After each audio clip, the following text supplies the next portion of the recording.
കേരളത്തിലെ പാലക്കാട് ജില്ലയിൽ സ്ഥിതി ചെയ്യുന്ന ഒരു സാംസ്കാരിക സമ്പന്നമായ ഗ്രാമമാണ് വെള്ളിനേഴി. കഥകളിയും മറ്റ് കലാരൂപങ്ങളും സംരക്ഷിക്കുന്നതിലും പ്രോത്സാഹിപ്പിക്കുന്നതിലും മുഖ്യ പങ്ക് വഹിച്ച ഒളപ്പമണ്ണ മന എന്ന പ്രമുഖ നമ്പൂതിരി കുടുംബവും വെള്ളിനേഴിയിലാണ്. ഗ്രാമഭംഗിയിലൂടെയാണ് മനയിലേക്കുള്ള പ്രവേശനം. 20 ഏക്കറിൽ ആയാണ് മനോഹരമായ ഈ മന സ്ഥിതി ചെയ്യുന്നത്.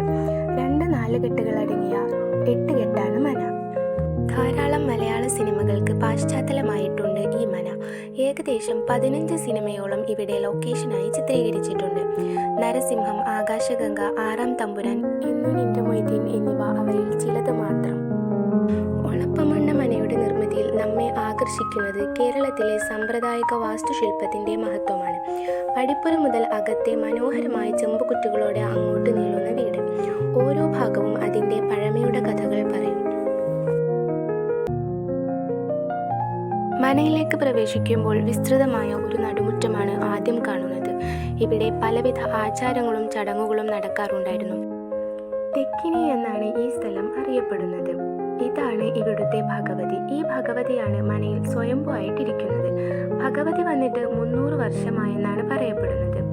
വടക്കിനിയിലാണ് ഭഗവതി സ്വയംഭൂ ആയിട്ടിരിക്കുന്നത്.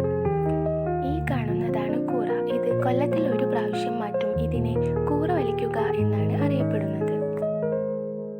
ഇതാണ് പണ്ട് കാലത്തെ എൻട്രൻസ്. പടിഞ്ഞാറപ്പടി എന്നാണ് ഈ എൻട്രൻസിനെ പറയപ്പെടുന്നത്. ഈ 4 കെട്ടിന്റെ അടുത്തു തന്നെയായി ഒരു അയ്യപ്പ ക്ഷേത്രമുണ്ട്. ഇവിടെ ഇപ്പോഴും നിത്യപൂജ ഒരു മുടക്കവും കൂടാതെ നടന്നു വരുന്നുണ്ട്. ഇതാണ് ഒളപ്പമണ്ണ മനയുടെ 2ാമത്തെ നടുമുറ്റം. ഈ നടുമുറ്റം താരതമ്യേന ചെറുതാണ്. പ്രാർത്ഥനകൾ, കുടുംബയോഗങ്ങൾ തുടങ്ങിയ പ്രവർത്തനങ്ങൾക്ക് ഇത് സാധാരണയായി ഉപയോഗിച്ചിരുന്നു. കുടുംബത്തിന്റെ ദൈനംദിന ജീവിതത്തിന്റെ കേന്ദ്രമായിരുന്നതിനാൽ ഇതിന് സാംസ്കാരിക പ്രാധാന്യം ഏറെയുണ്ട്. ഈ നടുമുറ്റത്തിനു ചുറ്റുമായിട്ടായിരുന്നു പ്രധാനമായും സ്ത്രീകൾ താമസിച്ചിരുന്നത്. 300 വർഷമായി അടഞ്ഞുകിടക്കുന്ന വാതിൽ സ്ഥിതി ചെയ്യുന്നത് ഇവിടെയാണ്. നൂറ്റാണ്ടുകളായി അടഞ്ഞുകിടക്കുന്ന ഈ വാതിൽ മനയെ വലയം ചെയ്യുന്ന നിഗൂഢതയെ കാണിക്കുന്നു. കിഴക്കിനിയുടെയും വടക്കിനിയുടെയും ഇടയിലായി സ്ഥിതി ചെയ്യുന്ന മനയുടെ ഹൃദയഭാഗമാണ് പാകശാല അഥവാ അടുക്കള. ഈ ഹാളിനെയാണ് മേലെ അടുക്കള എന്ന് വിളിക്കുന്നത്.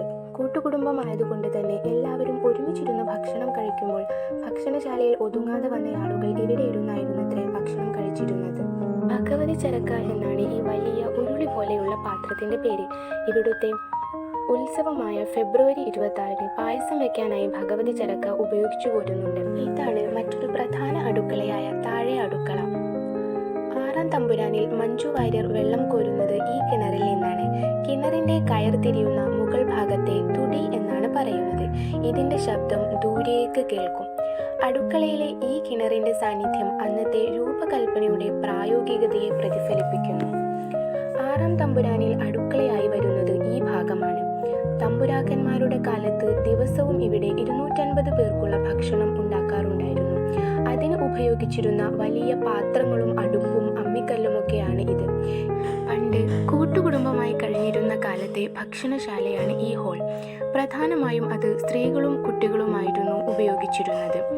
ഇന്നിവിടെ കഥകളിയും കൊട്ടുമൊക്കെ പഠിപ്പിക്കുന്നതിനാണ് പ്രധാനമായും ഉപയോഗിക്കുന്നത്.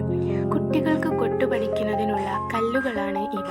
പണ്ട് കാലത്ത് ഇവിടത്തെ തമ്പുരാക്കന്മാരും തമ്പുരാട്ടിമാരുമൊക്കെ മരണപ്പെട്ടാൽ ശരീരം പൊതുദർശനത്തിന് വെക്കുന്ന സ്ഥലമാണ് കിഴക്കിനി. മനക്കുള്ളിൽ ക്ഷേത്രം സ്ഥിതി ചെയ്യുന്നതിനാൽ അകത്തേക്ക് മൃതശരീരം പ്രവേശിപ്പിക്കാതെ ഈ ഡോർ വഴി പുറത്തേക്ക് കൊണ്ടുപോയി പുറത്ത് മാവിന്റെ ചോട്ടിൽ വെച്ചാണ് സംസ്കാരം നടത്തുന്നത്. പണ്ട് തമ്പുരാക്കന്മാരെ വഹിച്ച് ആളുകൾ കൊണ്ടുപോയിരുന്ന പല്ലക്കാണ് ഈ കാണുന്നത്. ഒളപ്പമണ്ണയിലെ കുളം പരമ്പരാഗത കേരളീയ വാസ്തുവിദ്യയുടെ പ്രകൃതി ഭംഗി വർദ്ധിപ്പിക്കുന്ന ശാന്തവും മനോഹരവുമായ സവിശേഷതയാണ്. സ്ത്രീകളുടെ സ്വകാര്യതയ്ക്ക് വേണ്ടി പ്രത്യേകം താഴ്ത്തിക്കെട്ടിക്കൊണ്ടാണ് ഇവിടം രൂപകൽപ്പന ചെയ്തിട്ടുള്ളത്. ഈ കുളം വിവിധ ഇനം മത്സ്യങ്ങളുടെ ആവാസ കേന്ദ്രം കൂടെയാണ്. 8 കെട്ടിനോടനുബന്ധിച്ചുകൊണ്ട് തന്നെ 3 പത്തായപ്പുരകളുണ്ട്. പണ്ട് കാലത്ത് 1 ലക്ഷത്തിലധികം പാട്ടമായി മനക്ക് കിട്ടിയിരുന്ന നെല്ല് മുഴുവൻ സൂക്ഷിക്കാനുള്ള പത്തായങ്ങളാണ് ഈ പത്തായപ്പുരയിൽ. വെള്ളിനേഴി ശ്രീദേവി പ്രസാദം എന്ന ട്രസ്റ്റിന്റെ കീഴിലാണ് മന ഇപ്പോൾ സംരക്ഷിച്ചു പോരുന്നത്. ഇന്നും പഴയ ഭംഗി ചോരാതെ തന്നെ കാത്തു സൂക്ഷിക്കുന്നതിൽ ട്രസ്റ്റിലെ അംഗങ്ങൾക്ക് ഒരു പ്രധാന പങ്കുണ്ട്. ഒളപ്പമണ്ണ മനവിടുമ്പോൾ അതിൻ്റെ ശാന്തമായ സൗന്ദര്യം മനസ്സിൽ തങ്ങി നിൽക്കുകയും ഇന്നോളം നിലനിൽക്കുന്ന ഒരു അനുഭവത്തിൻ്റെ ഓർമ്മകൾ നമ്മളിലുടനീളം ഉണ്ടാവുകയും ചെയ്യും.